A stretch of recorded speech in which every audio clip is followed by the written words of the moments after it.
Protons are positively charge, तो वही मैंने अभी अभी बोला कि जो हमारा प्रोटॉन होते हैं, जो कि जो चार्ज कैरियर्स हैं, वो कैसे होते हैं, पॉजिटिवली चार्ज होते हैं। ओके भाई, ये होते हैं पॉजिटिवली चार्ज, क्या होते हैं, पॉजिटिव।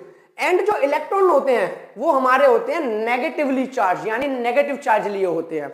ओके, और एक और चीज होती है, neutrons have zero charge, neutrons have zero charge. तो मेरे भाई एक बात याद रखना, जब भी बोला जाए ना कि चार्ज जीरो है, तो ये मत समझना चार्ज है ही नहीं।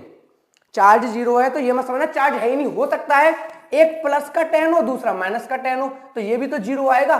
तो याद रखना, पॉजिटिव चार्ज और नेगेटिव चार्ज अगर किसी में इक्वल अमाउंट में हो जाए तो वो जो एटम है या जो मैटर है वो न्यूट्रल हो जाता है, इसका मतलब होता है जीरो चार्ज, न्यूट्रल हो जाता है नहीं, जीरो चार्ज। तो जीरो चार्ज से ये मत समझना कि जीरो है, जीरो चार्ज का मतलब जीरो नहीं है, जीरो चार्ज का मतलब है कि पॉजिटिव चार्ज और नेगेटिव चार्ज इक्वल अमाउंट में, यानी बैलेंस है, जितना पॉजिटिव है उतना ही नेगेटिव है, जिसकी वजह से दोनों ने एक दूसरे को क्या कर दिया, कैंसिल आउट कर दिया, जिसकी वजह से नेट चार्ज जीरो हो गया।